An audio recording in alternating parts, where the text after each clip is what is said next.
29,000 টাকায় কিনতে হয় 1 কেজি মাংস। ইরান জুড়ে তীব্র বিক্ষোভ। এজন্য দায়ী কে? ইরান সরকার নাকি পশ্চিমা নিষেধাজ্ঞা? তীব্র জনবিক্ষোভের মুখে ইরান ছেড়ে রাশিয়ায় আশ্রয় নিতে পারেন ইরানের সর্বোচ্চ নেতা আয়াতুল্লাহ আলী খামেনি। কি বলছে তেহরান? বিশ্বের সবচেয়ে বেশি 303 বিলিয়ন ব্যারেল তেল মজুদ আছে ভেনেজুয়েলায়। আমেরিকা কি পারবে কোটি কোটি ডলার খরচ করে এই তেল নিতে? আসসালামু আলাইকুম, দেখছিলেন Bangla vision world news headline. এবারে বিস্তারিত। 29,000 বাংলাদেশি টাকা বা 1 কোটি রিয়াল খরচ করে 1 কেজি মাংস কিনতে হয় ইরানের নাগরিকদের, আর $1 কিনতে লাগছে 14 লাখ রিয়াল। মুদ্রার মানের এই অস্বাভাবিক দরপতনের দিশেহারা ক্ষুব্ধ ইরানি নাগরিকরা ক্ষোভে ফেটে পড়েছে। কিন্তু গোটা দেশে ছড়িয়ে পড়া প্রতিবাদ বিক্ষোভের এজন্য কতটা দায়ী ইরান সরকার? বছরের পর বছর ধরে আমেরিকা ও তার মিত্রদের ইরানের উপর কঠোর নিষেধাজ্ঞা, তেল রপ্তানিতে বাধা আর ব্যাংকিং ব্যবস্থা অচল করে দেয়াই কি ইরানের আর্থিক বিপর্যয়ের পেছনে মূল কারণ? আর পশ্চিমা হুমকি মোকাবেলার জন্যই কি সামরিক খাতে খরচ বেশি করছে ইরান সরকার? কি বলছেন বিশ্লেষকরা? ডেস্ক রিপোর্টে জানাচ্ছেন হাফিজুল ইসলাম। ইরানে 1 কেজি মাংসের দাম এখন প্রায় 1 কোটি রিয়াল। মার্কিন $1 কিনতে খরচ হয় আনুমানিক 14 লাখ রিয়াল। স্থানীয় মুদ্রার এমন ভয়াবহ দরপতনের জের ধরে উত্তপ্ত রাজধানী তেহরান থেকে শুরু করে সবকটি প্রাদেশিক শহর, আমেরিকা ও তার মিত্র দেশগুলোর গণমাধ্যমে প্রকাশিত সংবাদ দেখলে মনে হবে যে কোনো সময় ধসে পড়তে যাচ্ছে মুসলিম দেশ ইরান। কিন্তু ভেতরের বাস্তবতা আরও গভীর। বছরের পর বছর ধরে যুক্তরাষ্ট্রের নেতৃত্বে পশ্চিমাদের কঠোর নিষেধাজ্ঞা, বৈধ পথে তেল রপ্তানিতে বাধা, ব্যাংকিং ব্যবস্থা অচল করে দেওয়ার মতো ষড়যন্ত্রের কারণে প্রায় শেষ হয়ে গেছে ইরানের মধ্যবিত্ত শ্রেণী। সামরিক খাতে বিপুল ব্যয় আরও বাড়িয়েছে দেশটির বিপদ। অর্থনৈতিক কারণে আন্দোলন শুরু হলেও এটি এখন ছড়িয়ে পড়েছে রাজনৈতিক অঙ্গনে। কিন্তু কেন এত ভয়াবহ হয়ে উঠল পরিস্থিতি? সারা দেশে ছড়িয়ে পড়া জনবিক্ষোভের সূত্রপাত রাজধানী তেহরানের গ্র্যান্ড বাজার থেকে। রিয়ালের অবমূল্যায়ন, মূল্যস্ফীতি ও জীবনযাত্রার ব্যয় বেড়ে যাওয়ায় পরিস্থিতি হয়ে উঠেছে অসহনীয়। গত 1 বছরে রেকর্ড পরিমাণ নেমেছে ইরানি মুদ্রার মান। প্রায় 40 থেকে 50% ছাড়িয়েছে মূল্যস্ফীতি। ইরানে চলমান অস্থিরতার মূল কারণ দেশের ভেতরে নয়, বরং বাইরের চাপ ও নিষেধাজ্ঞা। ইসরায়েল ও যুক্তরাষ্ট্রের সামরিক হুমকি, গুপ্ত হামলা ও যুদ্ধের আশঙ্কা তেহরানকে সবসময় রাখছে আতঙ্কে। পশ্চিমাদের চাপ দেশটির সরকার বদলাতে পারেনি ঠিকই, কিন্তু অর্থনীতির কোমর ভেঙে দিয়ে সাধারণ মানুষের জীবনকে করে তুলছে আরও কঠিন। ইরানি মুদ্রার দরপতনের পেছনে অন্যতম প্রধান কারণ তেহরানের পারমাণবিক কর্মসূচি ঘিরে জাতিসংঘ ও যুক্তরাষ্ট্রের নিষেধাজ্ঞা। চাল, রুটি, তেল ও ওষুধের মতো জরুরি পণ্যসহ সবকিছুর দাম এখন নাগালের বাইরে।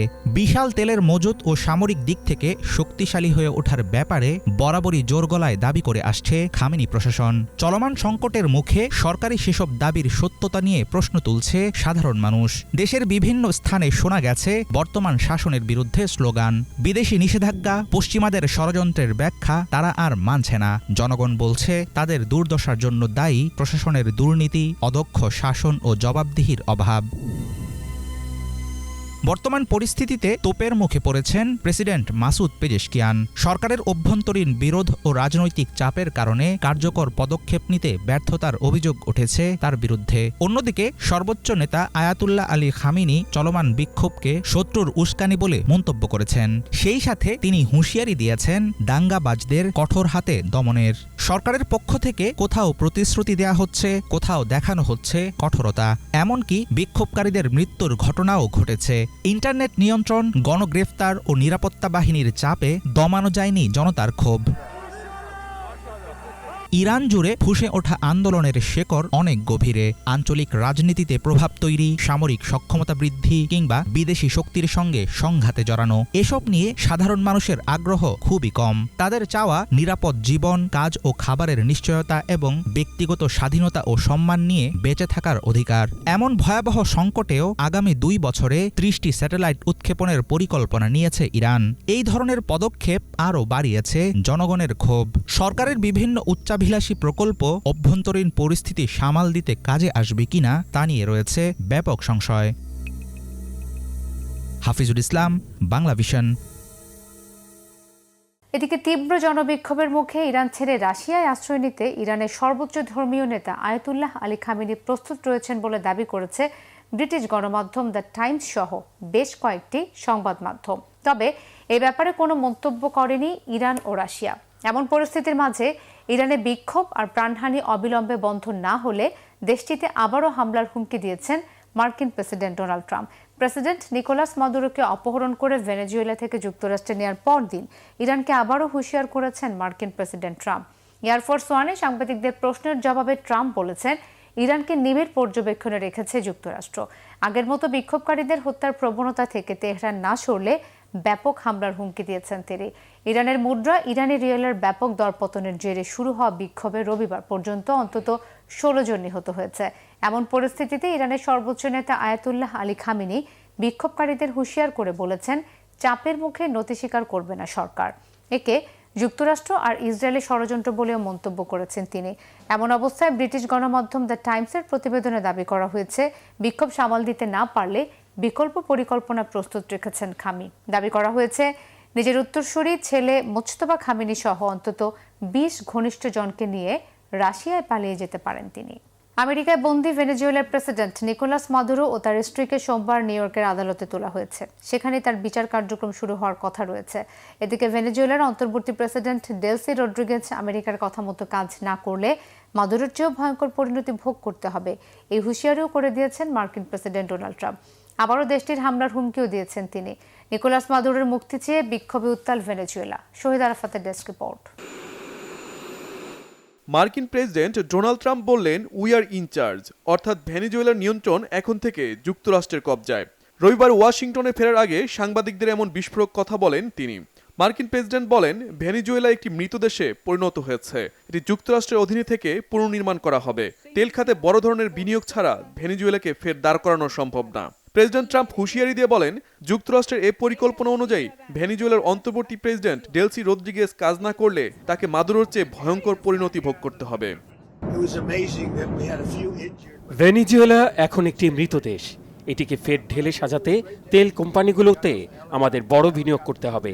যুক্তরাষ্ট্রের তেল কোম্পানিগুলো যেতে প্রস্তুত, তারা সেখানে যাবে, তারা অবকাঠামো পুনর্নির্মাণ করবে, ভেনেজুয়েলা নতুনভাবে গড়ে উঠবে। ভেনেজুয়েলা থেকে নিকোলাস মাদুরোকে অপহরণ করে যুক্তরাষ্ট্র নিয়ে যাওয়ায় ওয়াশিংটনের তীব্র সমালোচনা করে আসছিলেন দেশটির অন্তর্বর্তী প্রেসিডেন্ট ডেলসি রদ্রিগেজ। কিন্তু মার্কিন প্রেসিডেন্টের হুমকির পর ডেলসি রদ্রিগেজের বক্তব্যে সুর পরিবর্তন হয়েছে। এরই মধ্যে সামাজিক যোগাযোগ মাধ্যমে দেয়া এক বিবৃতিতে রদ্রিগেজ লিখেছেন, আন্তর্জাতিক আইনের নিয়ম মেনে যুক্তরাষ্ট্রের সাথে কাজ করতে চায় ভেনেজুয়েলা। এদিকে নিকোলাস মাদুরোকে সস্ত্রীক অপহরণের পর নিউ ইয়র্কের মেট্রোপলিটন ডিটেনশন সেন্টার বা এমডিসি বন্দিশালায় রেখে মাদক পাচারের অভিযোগে জিজ্ঞাসাবাদ করা হয়েছে। মাদুরোকে আটকের ঘটনায় মুখ খুলেছে ছেলে নিকোলাস মাদুরো গুয়েরা। দেশটির জনগণের পাশে থাকার পাশাপাশি বাবার মুক্তি চেয়েছেন। মার্কিন প্রেসিডেন্টের কর্মকাণ্ডে রাশিয়া চীনের উদ্বেগের পর বিবৃতি দিয়েছে ভারত। দেশটির পররাষ্ট্র মন্ত্রণালয় উভয় পক্ষকে আলোচনার মাধ্যমে সমস্যার সমাধানের আহ্বান জানিয়েছে। অন্যদিকে হামলার শঙ্কায় ভেনেজুয়েলার সাধারণ বাসিন্দারা সহজে বাড়ির বাইরে যাচ্ছে না। তবে নিকোলাস মাদুরো ভক্তরা রাস্তায় নেমে তার মুক্তির জন্য বিক্ষোভ করছে। যুক্তরাষ্ট্রেও হয়েছে যুদ্ধবিরোধী বিক্ষোভ। ডোনাল্ড ট্রাম্পের এ অভিযান পুরোপুরি তেলের খনি আত্মসাতের লক্ষ্যে, এমন দাবি করেছেন ডেমোক্র্যাট সদস্য জ্যাক অচিনক্লোজ। তার মতে মাদকের সাথে এ অভিযানের কোনো সম্পর্ক নেই। এ অভিযানের মাধ্যমে প্রেসিডেন্ট ট্রাম্প মার্কিন তেল কোম্পানি প্রধানদের কাছে তার নির্বাচনী প্রতিশ্রুতি পূরণ করছেন। শহীদ আরাফাত, বাংলাভিশন নিউজ ডেস্ক। যুক্তরাষ্ট্রের চেয়ে 5 গুণ বেশি, বিশ্বের সবচেয়ে বেশি 303 বিলিয়ন ব্যারেল তেলের মজুদ আছে ভেনেজুয়েলায়। বলা হচ্ছে, বিশাল এই তেল সম্পদ দখলে নিতেই মার্কিন প্রেসিডেন্ট ডোনাল্ড ট্রাম্পের নির্দেশে হামলা চালিয়ে তুলে নিয়ে যাওয়া হয়েছে দেশটির প্রেসিডেন্ট নিকোলাস মাদুরোকে। বিশ্লেষকরা বলছেন, এই তেল উত্তোলনের জন্য মাসের পর মাস কোটি কোটি ডলার বিনিয়োগ করতে হবে। কিন্তু প্রশ্ন উঠেছে, বিদেশি কোনো রাষ্ট্রে এত সময় ধরে এত অর্থ খরচ করার ঝুঁকি নেবে কি মার্কিন তেল কোম্পানিগুলো? হিজর জুবারের ডেস্ক রিপোর্টে জানব বিস্তারিত। মার্কিন যুক্তরাষ্ট্রের সাম্প্রতিক সামরিক হামলার পর আবারও বৈশ্বিক আলোচনার কেন্দ্রে উঠে এসেছে ভেনেজুয়েলা। এই আলোচনার মূল কারণ দেশটির বিপুল জ্বালানি সম্পদ, বিশেষ করে খনিজ তেল। দীর্ঘদিন ধরে রাজনৈতিক অস্থিরতা, অর্থনৈতিক সংকট ও আন্তর্জাতিক নিষেধাজ্ঞার কারণে ভেনেজুয়েলা বৈশ্বিক তেল বাজারে পিছিয়ে থাকলেও দেশটির রিজার্ভ তেলের পরিমাণ বিশ্বের শক্তিধর রাষ্ট্রগুলোর মনোযোগের কেন্দ্রে। আন্তর্জাতিক জ্বালানি গবেষণা সংস্থা এনার্জি ইনস্টিটিউটের হিসাব অনুযায়ী বিশ্বের মোট প্রমাণিত তেল মজুদের প্রায় 17%ই ভেনেজুয়েলায়। 2023 সালের তথ্য বলছে দেশটিতে আনুমানিক 303 বিলিয়ন ব্যারেল অপরিশোধিত তেলের মজুদ রয়েছে, যা পৃথিবীর যে কোনো দেশের তুলনায় বেশি। এই তালিকায় সৌদি আরব দ্বিতীয় অবস্থানে থাকলেও তাদের তেল মজুদ ভেনেজুয়েলার তুলনায় উল্লেখযোগ্যভাবে কম। একইভাবে ইরান ও কানাডা তৃতীয় ও চতুর্থ স্থানে রয়েছে। এই 4 দেশ মিলেই বৈশ্বিক তেল সম্পদের অর্ধেকেরও বেশি নিয়ন্ত্রণ করছে। তেলের মজুদের দিক থেকে যুক্তরাষ্ট্র অনেকটাই পিছিয়ে। দেশটির হাতে থাকা তেলের পরিমাণ প্রায় 55 বিলিয়ন ব্যারেল, যা তাকে শীর্ষ 10 দেশের মধ্যে 9ম স্থানে রেখেছে। পরিসংখ্যান বলছে ভেনেজুয়েলার তেল সম্পদ যুক্তরাষ্ট্রের তুলনায় প্রায় 5 গুণ বেশি। আল জাজিরা জানিয়েছে ভেনেজুয়েলার তেল সম্পদের কেন্দ্রবিন্দু হল অরিনাকো অয়েল বেল্ট। দেশটির পূর্বাঞ্চলে বিস্তৃত এই অঞ্চলটি প্রায় 55,000 বর্গ কিলোমিটার এলাকা জুড়ে ছড়িয়ে আছে। এখানকার তেলের বিশেষত্ব হল এটি অত্যন্ত ভারী ও ঘন প্রকৃতির। বিপরীতে যুক্তরাষ্ট্রে উৎপাদিত তেল তুলনামূলকভাবে হালকা প্রকৃতির। কিন্তু যুক্তরাষ্ট্রের তেল পরিশোধনাগারগুলো মূলত ভারী অপরিশোধিত তেল পরিশোধনের জন্য তৈরি। এই বৈপরীত্যের কারণে দীর্ঘদিন ধরেই তারা ভারী তেলের আমদানির উপর নির্ভরশীল। একসময় এই চাহিদার বড় অংশই পূরণ করত ভেনেজুয়েলা। একসময় ভেনেজুয়েলা ছিল যুক্তরাষ্ট্রের অন্যতম প্রধান তেল সরবরাহকারী এবং বৈশ্বিক জ্বালানি বাজারে দেশটির উল্লেখযোগ্য প্রভাব ছিল। তবে 2 দশকেরও বেশি সময় আগে তৎকালীন প্রেসিডেন্ট হুগো চ্যাভেজ তেল খাতকে রাষ্ট্রীয় মালিকানাধীন করলে রপ্তানি নেমে যায় শূন্যের কোঠায়। এ নিয়ে ক্ষোভ ছিল যুক্তরাষ্ট্রের। ফল হিসেবে কঠোর অর্থনৈতিক নিষেধাজ্ঞা আরোপ করে তারা। পরবর্তী সময়ে নিকোলাস মাদুরোর শাসনামলে যুক্তরাষ্ট্রের সঙ্গে ভেনেজুয়েলার রাজনৈতিক দূরত্ব আরও বেড়ে যায়। সরকারিকরণের পর কঠোর নিষেধাজ্ঞা, অব্যবস্থাপনা ও বিনিয়োগ সংকট সব মিলিয়ে ভেনেজুয়েলার তেল শিল্প ভয়াবহভাবে ক্ষতিগ্রস্ত হয়। 1970-এর দশকে যেখানে দেশটি দৈনিক প্রায় 35 লাখ ব্যারেল তেল উৎপাদন করত, সেখানে উৎপাদন কমতে কমতে 2020 সালে নেমে আসে মাত্র 5 লাখ ব্যারেলে। সাম্প্রতিক সময়ে কিছুটা ঘুরে দাঁড়ানোর চেষ্টা দেখা গেলেও বর্তমানে দৈনিক উৎপাদন 10 লাখ ব্যারেলের সামান্য বেশি। এই উৎপাদনের বড় অংশই দেশের অভ্যন্তরীণ জ্বালানি চাহিদা মেটাতে ব্যবহৃত হচ্ছে। ফলে আন্তর্জাতিক বাজারে ভেনেজুয়েলার রপ্তানি খুবই সীমিত। দেশটির তেলের প্রধান ক্রেতা এখন চীন। সাম্প্রতিক সামরিক উত্তেজনার প্রেক্ষাপটে বৈশ্বিক শক্তির হিসাব নিকাশে আবারও গুরুত্বপূর্ণ হয়ে উঠেছে ভেনেজুয়েলার তেল সম্পদ। উৎপাদন কম হলেও বিশাল মজুদের কারণে আন্তর্জাতিক রাজনীতিতে এখন সবচেয়ে গুরুত্বপূর্ণ নাম ভেনেজুয়েলা। হিজল জোবায়ের, বাংলা ভিশন। ভেনেজুয়েলার প্রেসিডেন্ট নিকোলাস মাদুরোকে অপহরণ করে যুক্তরাষ্ট্রে তুলে নিয়ে যাওয়ার প্রভাবে বিশ্ববাজারে আবারও বেড়েছে স্বর্ণের দাম। নিরাপদ বিনিয়োগের খাত হিসেবে পরিচিত স্বর্ণের দর সোমবার সকালে 2.4% বেড়ে আউন্স প্রতি বিক্রি হচ্ছে $4,433, যা গত 2 সপ্তাহের মধ্যে সর্বোচ্চ। স্বর্ণের পাশাপাশি রূপার দামও 4.9% বেড়েছে। 5 দফা কমার পর বাংলাদেশ জুয়েলার্স অ্যাসোসিয়েশন বাজুসের নির্দেশনায় সোমবার সকাল থেকে বাংলাদেশের বাজারে ভরি প্রতি স্বর্ণ 2,216 টাকা বাড়তি দামে বিক্রি হচ্ছে। এতে 22 ক্যারেটের প্রতি ভরি স্বর্ণের দাম দাঁড়িয়েছে 2,24,940 টাকা। বিশ্ববাজারে স্বর্ণের দামের সবশেষ রেকর্ড উত্থান ঘটেছিল গত বছরের 26 ডিসেম্বর, যা 1979 সালের পর সর্বোচ্চ 60% উত্থানের রেকর্ড। সে সময় আউন্স প্রতি স্বর্ণের বিক্রি হয়েছে $4,549-এরও বেশি দামে। একসময় যিনি ছিলেন কারাকাসের রাস্তায় ছুটে চলা একজন সাধারণ বাস চালক, আজ তিনি ভেনেজুয়েলার ইতিহাসের সবচেয়ে আলোচিত ও নাটকীয় পতনের নাম। ক্ষমতার শীর্ষে টানা 12 বছর, তারপর হঠাৎ গ্রেফতার, জোরপূর্বক যুক্তরাষ্ট্রে নিয়ে বন্দী। মার্কিন সাম্রাজ্যবাদ বিরোধী হুগো চ্যাভেজের উত্তরসূরি এই নেতার উত্থান ও আলোচিত বিতর্কিত পতনের গল্প ডেস্ক রিপোর্টে জানাচ্ছেন শাহরিয়া আমান সানি। একসময় তিনি ছিলেন ভেনেজুয়েলার রাজধানী কারাকাসের রাস্তায় চলা একজন সাধারণ বাস চালক। বর্তমানে তার নাম জড়িয়ে গেছে দেশটির ইতিহাসে সবচেয়ে নাটকীয় পতনের সঙ্গে।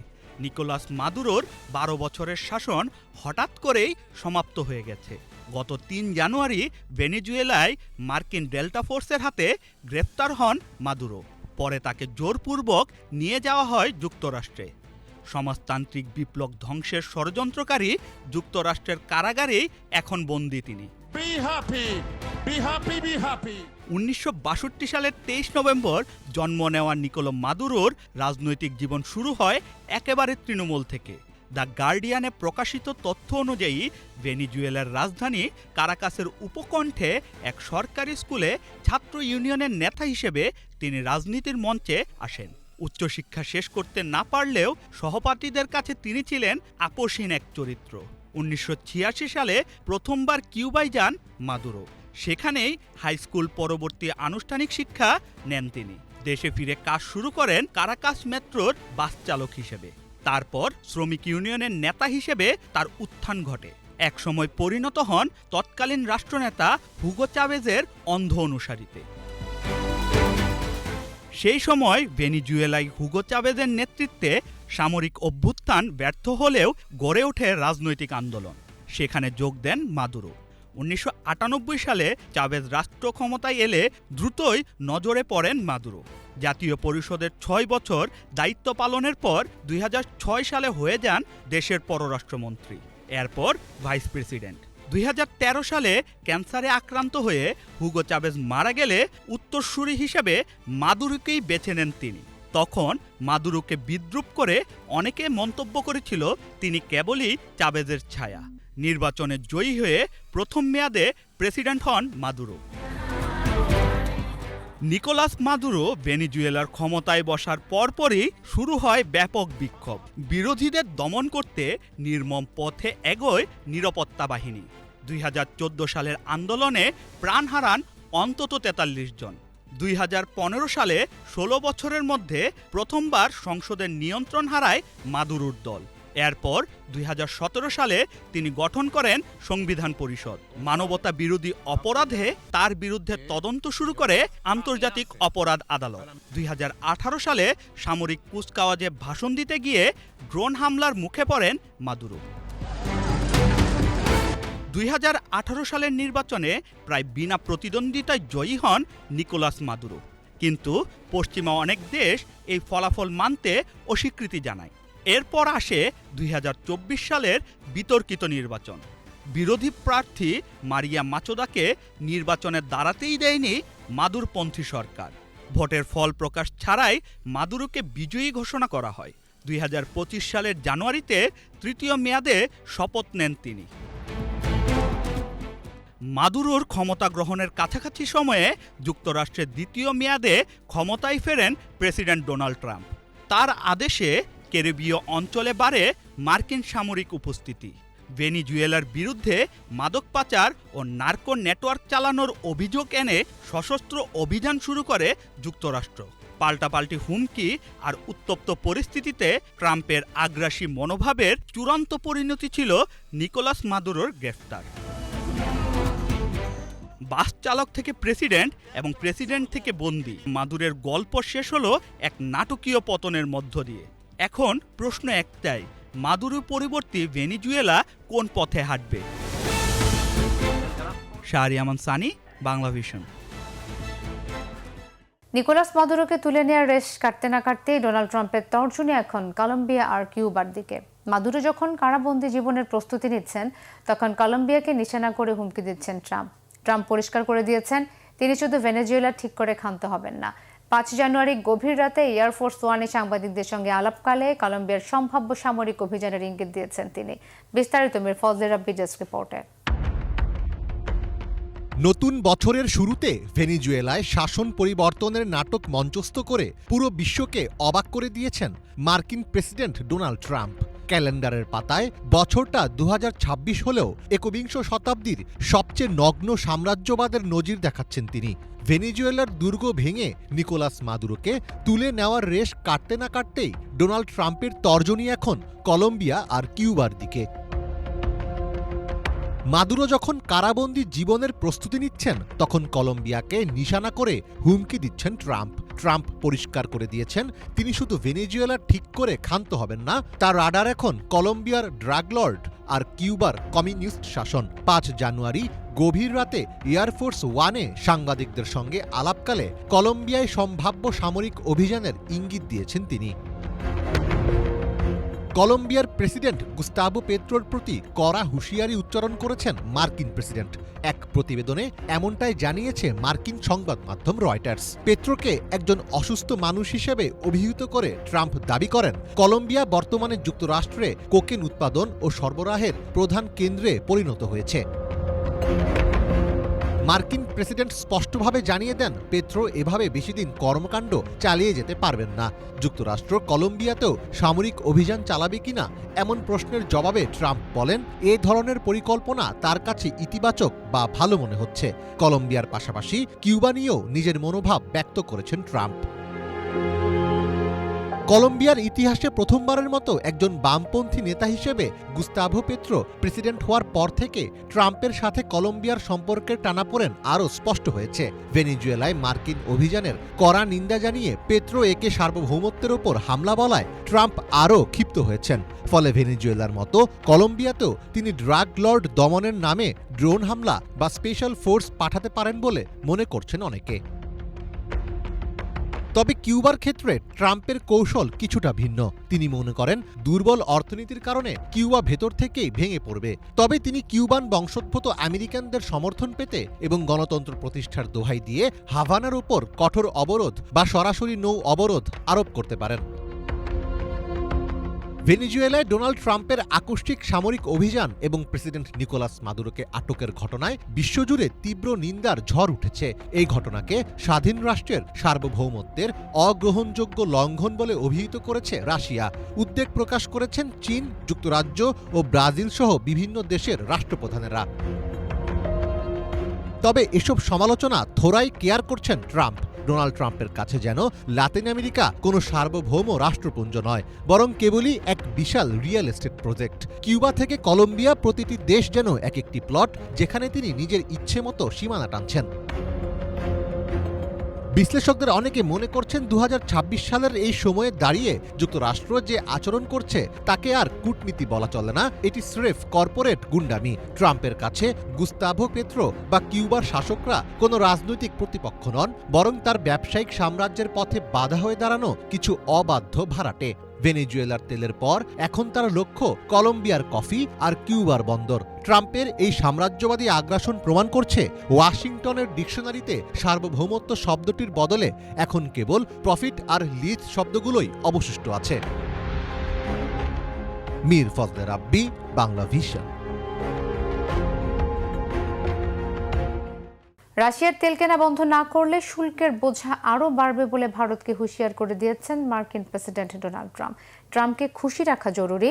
মোদিকে উদ্দেশ্য করে খোদ প্রেসিডেন্ট ট্রাম্পের এমন বক্তব্যে মোদি সরকারের সঙ্গে ওয়াশিংটনের সম্পর্কে নতুন উত্তেজনা তৈরি হয়েছে। তেল রাজনীতিতে ট্রাম্পের এমন আলটিমেটামে চরম দুশ্চিন্তায় ভারত। অর্থনৈতিক চাপ, কূটনৈতিক হিসাব আর ভূ রাজনৈতিক বার্তার এই সংঘাতে ভারত কোন পথে যাবে? মোর্শেদ আলমের ডেস্ক রিপোর্ট। রাশিয়ার জ্বালানি তেল কেনা নিয়ে এবার সরাসরি চাপের ভাষায় ভারতের প্রধানমন্ত্রী নরেন্দ্র মোদীকে সতর্ক করলেন মার্কিন প্রেসিডেন্ট ডোনাল্ড ট্রাম্প। স্পষ্ট হুমকি দিয়ে তিনি বলেছেন, ওয়াশিংটনের অবস্থানের সঙ্গে নয়াদিল্লি যদি সুর না মেলায় তাহলে ভারতের উপর আরও কঠোর শুল্ক আরোপ করবে যুক্তরাষ্ট্র। 4 জানুয়ারি সাংবাদিকদের সঙ্গে আলাপকালে ট্রাম্প বলেন, প্রধানমন্ত্রী নরেন্দ্র মোদী খুব ভালো মানুষ। তিনি জানেন আমি খুশি নই, আমাকে খুশি রাখা জরুরি। তাদেরকে আমাদের সঙ্গে ব্যবসা করতে হবে আর আমরা খুব দ্রুত শুল্ক বাড়াতে পারি। এই বক্তব্যের মধ্য দিয়ে ভারতকে রাশিয়ার তেল আমদানি কমাতে সরাসরি চাপ দেওয়ার বার্তা দিয়েছেন ট্রাম্প। মার্কিন প্রেসিডেন্ট আরও দাবি করেন, চলতি বছরের শেষ নাগাদ ভারত রাশিয়া থেকে তেল কেনা বন্ধ করবে, এমনটাই তার প্রশাসনের প্রত্যাশা। এসব তথ্য উঠে এসেছে বিভিন্ন সংবাদ মাধ্যমে। এরই মধ্যে নিষেধাজ্ঞা উপেক্ষা করে রাশিয়া থেকে তেল কেনার শাস্তি হিসেবে ভারতীয় পণ্যের উপর কঠোর শুল্ক আরোপ করেছে যুক্তরাষ্ট্র। 2025 সালের প্রথমে 25%, পাল্টা শুল্ক, এরপর আরও 25% অতিরিক্ত শুল্ক বসানো হয়। ফলে বর্তমানে যুক্তরাষ্ট্রের বাজারে ভারতীয় পণ্যের প্রবেশে গড়ে 50% শুল্ক দিতে হচ্ছে। এই শুল্কের সবচেয়ে বড় ধাক্কা লেগেছে ভারতের শ্রমনির্ভর খাতে। যুক্তরাষ্ট্রে ভারত থেকে বস্ত্র, তৈরি পোশাক, রত্ন ও গয়না, কার্পেট, আসবাবপত্র এবং সামুদ্রিক খাবার রপ্তানি হয়। বাণিজ্য বিশ্লেষকদের আশঙ্কা, উচ্চ শুল্কের কারণে এসব পণ্য মার্কিন বাজারে প্রতিযোগিতা হারাতে পারে। এর ফলে 2025-26 অর্থ বছরে ভারতের রপ্তানি চালান 40 থেকে 45% পর্যন্ত কমে যাওয়ার ঝুঁকি তৈরি হয়েছে। বিশেষজ্ঞরা বলছেন, এই ধাক্কা সরাসরি আঘাত হানতে পারে ভারতের কর্মসংস্থানে। লাখ লাখ শ্রমিকের চাকরি ঝুঁকির মুখে পড়তে পারে। তবে সব পণ্যের ক্ষেত্রেই শুল্ক সমান নয়। ভারতের ওষুধ, ইলেকট্রনিক্স ও পেট্রোলিয়াম পণ্য এখনও যুক্তরাষ্ট্রের বাজারে শুল্কমুক্ত প্রবেশাধিকার পাচ্ছে, যা মোট রপ্তানির প্রায় 30%। অন্যদিকে 4% পণ্যের উপর 25% শুল্ক আরোপ করা হয়েছে, আর বাকি প্রায় 66% রপ্তানি পণ্যকে গুনতে হচ্ছে 50% শুল্ক। পর্যবেক্ষকদের মতে ট্রাম্পের এই কড়া ভাষা শুধু বাণিজ্য নয়, এটি ভূরাজনৈতিক চাপেরই বহিঃপ্রকাশ। রাশিয়ার সঙ্গে ভারতের জ্বালানি সম্পর্ক ছিন্ন করতে যুক্তরাষ্ট্র যে এখন অর্থনৈতিক অস্ত্র ব্যবহার করছে তা স্পষ্ট হয়ে উঠেছে ট্রাম্পের বক্তব্যে। প্রশ্ন উঠেছে, ওয়াশিংটনের চাপের কাছে নতি স্বীকার করবে নয়াদিল্লি, নাকি বহুমুখী কূটনীতির পথে এগোবে ভারত? মোরশেদ আলম, বাংলা ভিশন। ইয়েমেনকে ঘিরে একসময়কার ঘনিষ্ঠ মিত্র সৌদি আরব ও সংযুক্ত আরব আমিরাত এখন মুখোমুখি অবস্থানে। কৌশলগত বন্দর, গুরুত্বপূর্ণ সামুদ্রিক পথ আর প্রভাব বিস্তারের লড়াইয়ে দক্ষিণ ইয়েমেন পরিণত হয়েছে নতুন উত্তেজনার কেন্দ্রবিন্দুতে। এই সংঘাত কতটা গভীর হচ্ছে, নতুন করে যুদ্ধের উত্তেজনার প্রভাব কোথায় গিয়ে ঠেকতে পারে, কোন স্বার্থে ইয়েমেনকে ঘিরে লড়াই করছে মধ্যপ্রাচ্যের দুই দেশ? মোরশেদ আলমের আরও একটি ডেস্ক রিপোর্ট। ইয়েমেন কেন সৌদি আরব ও সংযুক্ত আরব আমিরাতের জন্য এত গুরুত্বপূর্ণ? ইয়েমেনকে কেন্দ্র করে কেন দীর্ঘদিনের বন্ধু থেকে চরম শত্রুতে পরিণত হয়েছে মধ্যপ্রাচ্যের দুই দেশ সৌদি আরব ও সংযুক্ত আরব আমিরাত? দেশটির দক্ষিণাঞ্চলে নাটকীয় রাজনৈতিক ও সামরিক পট পরিবর্তনে মুখোমুখি অবস্থানে চলে এসেছে দুই উপসাগরীয় শক্তি। বিশ্লেষকরা বলছেন, লোহিত সাগর ও আরব সাগরের সংযোগস্থল এবং বিশ্বের গুরুত্বপূর্ণ সামুদ্রিক বাণিজ্য পথ বাব আল মানদেব প্রণালী রয়েছে ইয়েমেনে। সৌদি আরবের সরাসরি প্রতিবেশী ইয়েমেন। রিয়াদ চায় দক্ষিণ সীমান্তে ইরান সমর্থিত কোনো শক্তি বা বিভক্ত রাষ্ট্র গড়ে না উঠুক। তাই সৌদি আরব একটি ঐক্যবদ্ধ ও নিজেদের প্রভাবাধীন ইয়েমেন দেখতে চায়। অন্যদিকে আরব আমিরাতের লক্ষ্য আলাদা। তাদের আগ্রহ ইয়েমেনের দক্ষিণাঞ্চল, বিশেষ করে বন্দর ও সমুদ্রপথ। আমিরাত চায় এডেন, মুকাল্লা, লোহিত সাগরের বন্দরসমূহ, কারণ তারা নিজেদের বাণিজ্য ও নৌক্ষমতার সাম্রাজ্য গড়তে, দক্ষিণ ইয়েমেনে নিজেদের প্রভাব বাড়াতে এবং এসটিসির মাধ্যমে একটি আলাদা ক্ষমতা কাঠামো গড়ে তুলতে চায়। আমিরাতের সঙ্গে ইয়েমেনের কোনো সীমান্ত নেই, তাই তারা সেখানে প্রক্সি বাহিনী, স্থানীয় মিলিশিয়া দিয়ে প্রভাব বিস্তার করতে চায়। এসব ভিন্ন স্বার্থই ইয়েমেনকে পরিণত করেছে সৌদি আরব ও আমিরাতের প্রভাব বিস্তারের মাঠে, আর সেখান থেকেই জন্ম নিচ্ছে নতুন নতুন উত্তেজনা। 2015 সালে ইরান সমর্থিত হুদি বিদ্রোহীদের মোকাবেলায় সৌদি আরব ও আরব আমিরাত একসঙ্গে ইয়েমেনে সামরিক অভিযান শুরু করে।